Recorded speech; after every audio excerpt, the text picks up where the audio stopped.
ನಮಸ್ಕಾರ ವೀಕ್ಷಕರೇ, city news ಕನ್ನಡಗೆ ಸ್ವಾಗತ. ಪ್ರಪ್ರಥಮ ಬಾರಿಗೆ ಧಾರವಾಡ ನಗರದಲ್ಲಿ ದಿನಾಂಕ 27/11/2024 ರಿಂದ ಪ್ರಾರಂಭ ಗ್ರೇಟ್ ರಾಜಕಮಲ್ ಸರ್ಕಸ್. ಪ್ರತಿದಿನ 3 ಆಟಗಳು, 1 ಗಂಟೆ ಮಧ್ಯಾಹ್ನ ಹಾಗೂ 4 ಗಂಟೆ ಸಾಯಂಕಾಲ ಮತ್ತು 7 ಗಂಟೆ. ವಿಳಾಸ ಓಜೋನ್ ಹೋಟೆಲ್ ಪಕ್ಕದಲ್ಲಿ, ನವಲೂರು ಬ್ರಿಡ್ಜ್ ಹತ್ತಿರ, ನವಲೂರು, ಧಾರವಾಡ. ಟಿಕೆಟ್ ದರ ರೂಪಾಯಿ 100, 200, 300. ಅಡ್ವಾನ್ಸ್ ಬುಕ್ಕಿಂಗ್ ₹300 ಮಾತ್ರ. ಮೊಬೈಲ್ ಸಂಖ್ಯೆ 8897224418 ಹಾಗೂ 9284668389.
ತಾವು ಬಂದಂತ ಎಲ್ಲ ಟಿವಿ ಮಾಧ್ಯಮ ಮಿತ್ರರಿಗೆ ನಮಸ್ಕಾರಗಳು.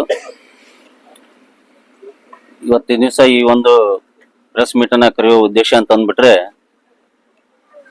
ಸೊಲ್ಲಾಪುರ ರಾಜ್ ಕಮಲ್ ಸರ್ಕಸ್ ಇವರು ಇವತ್ತು ಇಲ್ಲಿ ಧಾರವಾಡದಲ್ಲಿ ಪ್ರಪ್ರಥಮ ಬಾರಿಗೆ ಒಂದು ಶೋ ಅನ್ನ ಕೊಡ್ತಾ ಇದ್ದಾರೆ.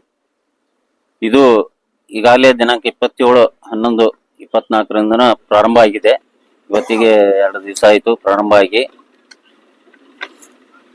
ತಮ್ಮೆಲ್ಲರಿಗೂ ತಿಳಿದ ಪ್ರಕಾರ ಅಂತಂದ್ರೆ, ಶತಶತಮಾನಗಳಿಂದ ಸರ್ಕಸ್ಸು ನಮ್ಮ ಭಾರತದ ಒಂದು ಸಾಂಸ್ಕೃತಿಕ ಪರಂಪರೆಯ ಅತ್ಯಗತ್ಯ ಭಾಗವಾಗಿದ್ದು ತಮಗೆಲ್ಲ ತಿಳಿದ ವಿಷಯವಾಗಿದೆ.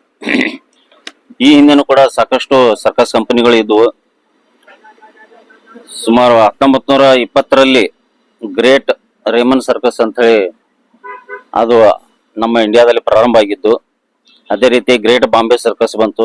ಆಮೇಲೆ ತದನಂತರ 1951ರಲ್ಲಿ ಜೈಮಿನಿ ಸರ್ಕಸ್ ಅಂತ ಹೇಳಿ ಬಂತು. ಆ ನಂತರ 1960ರಲ್ಲಿ ಅಮರ್ ಸರ್ಕಸ್ ಅಂತ ಹೇಳಿ ಬಂತು. ತದನಂತರ ಬಂದಿದ್ದು 1969ರಲ್ಲಿ ರಾಜ್ ಕಮಲ್ ಸರ್ಕಸ್ ಅಂದ್ರೆ ಈಗ ನಮ್ಮ ಧಾರವಾಡಕ್ಕೆ ಬಂದಂತದ್ದು. ಇದು ಸಿನ್ಸ್ 1969ರಲ್ಲಿನೇ ಇದು ಪ್ರಾರಂಭ ಆಗಿದೆ. ತದನಂತರ 1976ರಲ್ಲಿ ಗ್ರೇಟ್ ರಾಯಲ್ ಅಂತ ಹೇಳಿ ಬಂತು. ಆಮೇಲೆ 80ರಲ್ಲಿ ಎಂಪೈರ್ ಸರ್ಕಸ್ ಅಂತ ಹೇಳಿ ಬಂತು. ಆ ನಂತರ 1980ರಲ್ಲಿ ಜಂಬೋ ಸರ್ಕಸ್ ಅಂತ ಈಗ ಅನೇಕ ಸರ್ಕಸ್ ಕಂಪನಿಗಳು ಬಂದವು. ಬಟ್ ಇವತ್ತಿಗೆ ಅವು ಯಾವ ಸರ್ಕಸ್ ಕಂಪನಿಗಳು ಇದಾವೋ ಇಲ್ವೋ ಅಂತ ಹೇಳಿ ಏನೋ ಅದ್ರ ಬಗ್ಗೆ ಮಾಹಿತಿ ಇಲ್ಲ ಈ ಸದ್ಯಕ್ಕೆ ಅಂತ. ಈಗ ಯಾಕಂದ್ರೆ ಮೊದ್ಲು ಏನಾಗ್ತಿತ್ತು, ಪ್ರಾಣಿಗಳು ಪ್ರದರ್ಶನ ಮಾಡುವಂತ ಒಂದು ಸರ್ಕಸ್ ಅಲ್ಲಿ ಒಂದು ಸಂದರ್ಭ ಇತ್ತು. ಆ ಟೈಮಲ್ಲಿ ಪ್ರಾಣಿಗಳನ್ನ ನೋಡೋಕೋಸ್ಕರ ಆದ್ರೂ ಜನಗಳು ಈ ಕಡೆಗೆ ಆಕರ್ಷಿತರಾಗ್ತಿದ್ರು. ಈಗ ಏನಾಗಿದೆ, ಬರ್ತಾ ಬರ್ತಾ ಎಲ್ಲಾ ಮಾಧ್ಯಮಗಳು ಬಹಳ ಆಗ್ಬಿಟ್ಟವೆ. ಆಮೇಲೆ ಮನೋರಂಜನೆಗಳನ್ನು ಬಹಳ ಆಗ್ಬಿಟ್ಟಿದಾವೆ. ಹೀಗಾಗಿ ಏನಾಗಿದೆ ಅಲ್ಲ, ಈ ಸರ್ಕಸ್ ಕಂಪನಿಗಳು ಇತ್ತಿತ್ತಲಾಗಿ ನಶಿಸಿ ಹೋಗ್ತಾ ಇದ್ದೇವೆ ಅಂತಂದ್ರೆ ಅದೇನು ಅತಿಶಯೋಕ್ತಿ ಆಗೋಲ್ಲ ಅಂತ ನನ್ನ ಭಾವನೆ. ಈ ಅಧೋಗತಿಗೆ ಕಾರಣ ಅಂತ ಅಂದ್ಬಿಟ್ರೆ ಏನಾಗಿದೆ, ಈಗೆಲ್ಲ ಸಾಕಷ್ಟು ಮನೋರಂಜನೆಗಳು ಇರೋದ್ರಿಂದ ಜನಗಳು ಈ ಕಡೆ ಆಕರ್ಷಿತರಾಗ್ತಾ ಇಲ್ಲ. ಆಮೇಲೆ ಮರೋವರ್ ಏನಿದೆ, ಪ್ರಾಣಿಗಳಿಗೆ ಈಗೆಲ್ಲ ನಿಷೇಧ ಆಗಿದೆ. ನಿಷೇಧ ಆಗಿದ್ರಿಂದ ಸಾಕಷ್ಟು ಜನ ಸರ್ಕಸ್ ಕಡೆಗೆ ಬರ್ತಾ ಇಲ್ಲ. ಆದಾಗ್ಯೂ ಇಂಥ ಒಂದು ಪರಿಸ್ಥಿತಿಯಲ್ಲಿ ಈಗ ನಮ್ಮ ಈ ರಾಜ್ ಕಮಲ್ ಸರ್ಕಸ್ನವರು ಇನ್ನೂ ಈ ಸರ್ಕಸ್ ಪ್ರದರ್ಶನಗಳನ್ನ ಇವತ್ತ ಎಲ್ಲಾ ದೇಶದಾದ್ಯಂತ ಮುಂದುವರ್ಸ್ಕೊಂಡು ಹೋಗ್ತಾ ಇದ್ದಾರೆ.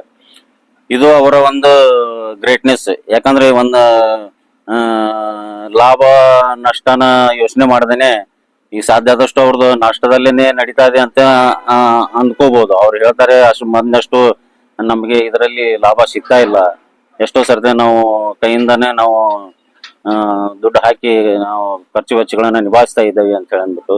ಅದಕ್ಕೆ ನಾನು ಪತ್ರಿಕಾ ಮಾಧ್ಯಮಗಳ ಮುಖಾಂತರ ತಮ್ಮ ಮುಖಾಂತರ ನನ್ನೊಂದು ವಿನಂತಿ ಏನಂತ ಅಂದ್ಬಿಟ್ರೆ, ಈ ಒಂದು ಪ್ರದರ್ಶನಗಳು ಹೆಚ್ಚಿನ ಸಂಖ್ಯೆಯಲ್ಲಿ ಬಂದು ಜನಗಳು ಎಲ್ಲ ಈ ಕಡೆ ಬರುವ ಹಾಗೆ ತಮ್ಮ ಮಾಧ್ಯಮ ಮುಖಾಂತರ ಎಲ್ಲ ಕಡೆಗೂ ಒಂದು ಪ್ರಸಾರ ಆಗಿ ಇವರಿಗೆ ಅನುಕೂಲ ಆಗಲಿ ಅಂತ ಹೇಳಿ ನಾನು ಈ ತಮ್ಮಲ್ಲಿ ಪ್ರಮುಖವಾಗಿ ಕೇಳ್ಕೊಳ್ತೇನೆ. ಮತ್ತು ಎಲ್ಲ ನಾನು ನಮ್ಮ ಹುಬ್ಬಳ್ಳಿ ಧಾರವಾಡ ಶಹರ ಆಯ್ತು ಮತ್ತು ಸುತ್ತಮುತ್ತಲಿನ ಎಲ್ಲ ಹಳ್ಳಿಗಳ ಜನಗಳಿಗೆ ನಾನು ವಿನಂತಿ ಮಾಡ್ಕೊಳ್ಳೋದು ಏನಂತಂದ್ರೆ, ಇವತ್ತು ನಮ್ಮ ಧಾರವಾಡಕ್ಕೆ ಒಂದು ಸರ್ಕಸ್ ಬಂದಿದೆ. ಬಹಳ ವರ್ಷಗಳಾಗಿದೆ, ಬಂದಿರಲಿಲ್ಲ, ಯಾವ್ದೋ ಒಂದು ಸರ್ಕಸ್ ಬಂದಿರಲಿಲ್ಲ, ಬಹಳ ವರ್ಷ ಆಯ್ತು. ಅದಕ್ಕೆ ನಾನು ತಮ್ಮ ಮುಖಾಂತರ ಎಲ್ಲಾ ಜನಗಳಲ್ಲಿ ವಿಜ್ಞಾಪನೆ ಮಾಡ್ಕೊಳ್ತೀನಿ, ದಯವಿಟ್ಟು ಈ ಸರ್ಕಸ್ ಬಂದು ತಾವು ವೀಕ್ಷಣೆ ಮಾಡಬೇಕು. ಆ ಮುಖಾಂತರ ಅವರಿಗೆ ಏನಿದೆ ಒಂದು ಸಹಾಯನ ಮಾಡಬೇಕು ಅಂತ ಹೇಳಿನು ನಾನು ತಮ್ಮ ಮುಖಾಂತರ ಎಲ್ಲ ನಾನು ಸಾರ್ವಜನಿಕರಲ್ಲೂ ವಿನಂತಿ ಮಾಡ್ಕೊಳ್ತೀನಿ. ಅದೇ ರೀತಿ ತಾವು ಕೂಡ ತಮ್ಮ ಮಾಧ್ಯಮದ ಅಲ್ಲದೇ ವೈಯಕ್ತಿಕವಾಗಿಯೂ ತಾವು ಸದಾ ಈ ಒಂದು ಪ್ರದರ್ಶನ ಯಶಸ್ವಿಗೊಳಿಸುವಂತೆ ತಾವು ಎಲ್ಲ ಕಡೆಗೂ ಪ್ರಸಾರ ಮಾಡ್ಬೇಕಂತ ಹೇಳಿ ನಾನು ತಮ್ಮಲ್ಲಿ ವಿನಯಪೂರ್ವಕವಾಗಿ ವಿನಂತಿಸ್ಕೊಳ್ತೇನೆ. ನಾನು SM ರೋಹನ್ ಅಂತ ಹೇಳಿಬಿಟ್ಟು ಸಾಮಾಜಿಕ ಕಾರ್ಯಕರ್ತ. ಮೊದ್ಲು ಅಂದ್ಬಿಟ್ರೆ ಏನಿದೆ, ಮೊದ್ಲು ತಮ್ಮ ನೀವು ಹೆಂಗ್ರಿ ಹೆಂಗ್ ಮ್ಯಾನ್ ಇದ್ರಿ ಹಳಬರ್ಗ್ ಗೊತ್ತಿರ್ತದೆ. ಆವಾಗ ಇವೆಲ್ಲ ಮಾಧ್ಯಮಗಳಾಗ್ಲಿ, ಟಿವಿಗಳಾಗ್ಲಿ, ಮೊಬೈಲ್ಗಳಾಗ್ಲಿ ಅಷ್ಟು ಇರ್ಲಿಲ್ಲ. ಒಂದೇದ್ದು ಫಸ್ಟ್ ಪಾಯಿಂಟ್.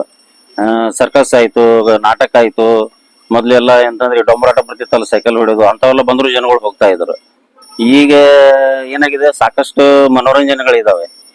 ಇದು ಒಂದು ಕಾರಣ ಇರ್ಬೋದು. ಮತ್ತೆ ಏನಾಗಿದೆ, ಮೊದ್ಲು ಒಂದ್ ಸ್ವಲ್ಪ ಪ್ರಾಣಿಗಳ ಎಲ್ಲ ಇಲ್ಲಿ ಸರ್ಕಸ್ ಅಲ್ಲಿ ಪ್ರದರ್ಶನ ಮಾಡ್ತಿದ್ರು. ಈಗ ಅದು ಬ್ಯಾನ್ ಆಗಿದೆ. ಇದು ಒಂದು ಇದಿರ್ಬೋದು. ಮೊದ್ಲು ಪ್ರಾಣಿಗಳನ್ನ ಅದು ನೋಡಕ್ ಆದ್ರೂ ಜನಗಳು ಬರ್ತಾ ಇದ್ರು. ಯಾಕಂದ್ರೆ ಪ್ರಾಣಿ ನೋಡಕ್ ನಮಗೆ ಸಿಗೋದಿಲ್ಲ, ಎಲ್ಲ ಕಡೆ ಸಿಗೋಲ್ಲ, ಸರ್ಕಸ್ ಅಲ್ಲಿ ಮಾತ್ರ ಸಿಗ್ತಾ ಇತ್ತು. ಅಲ್ಲಿ ಒಂದು ನೋಡುವ ಒಂದು ಅವಕಾಶ ಒಂದು ಇರ್ತಿತ್ತು. ಆ ದೃಷ್ಟಿಯಿಂದ ಅವಾಗೆಲ್ಲ ಚೆನ್ನಾಗಿ ನಡೀತಾ ಇದ್ವು. ಈಗ ಅದು ಬ್ಯಾನ್ ಆಗಿರೋದ್ರಿಂದ ಅದು ಆಗೋಸ್ಕರನು ಈ ಕಡೆಗೆ ಆಕರ್ಷಿತರಾಗೋದು ಕಡಿಮೆ ಆಗಿದೆ ಅಂತೇಳಿ ನನ್ನ ಅನಿಸಿಕೆ. ಸರ್ ಎಷ್ಟು ತರದಲ್ಲಿ ಇದು ಐಟಮ್ ಇದು ಮಾಡ್ತಾರೆ, ಶೋ ಮಾಡ್ತಾರೆ? कितने आइटम्स शो क्या कौन से आइटम? 26 आइटम है। फ्लाइंग ट्रपीज है और मणिपुर का आर्टिस्ट का अच्छा प्रोग्राम है। नाइफ फिटिंग है और साइकिल नंबर है और जोकर्स का अच्छा कॉमेडी है जी सर। 2 घंटे का फुल एंटरटेनमेंट शो है सर। क्या चार्जेस वगैरह कितना है? क्या 100 रुपीज, 200 और 300 चार्जेस है सर। शो ಮಾಡ್ತಾರೆ? डेली 3 शो है सर, 1 बजे, 4 बजे और 7 बजे। 2 घंटे का एक प्रोग्राम है शो।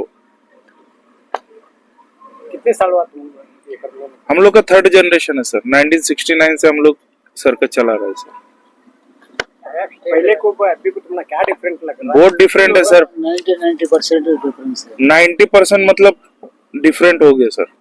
एक तो पब्लिक ने आना ही बंद कर दिया, ज्यादा नहीं है उतना पब्लिक का आना, और एनिमल्स बैन है और चाइल्ड लेबर, नया आर्टिस्ट बन रहा नहीं है सर।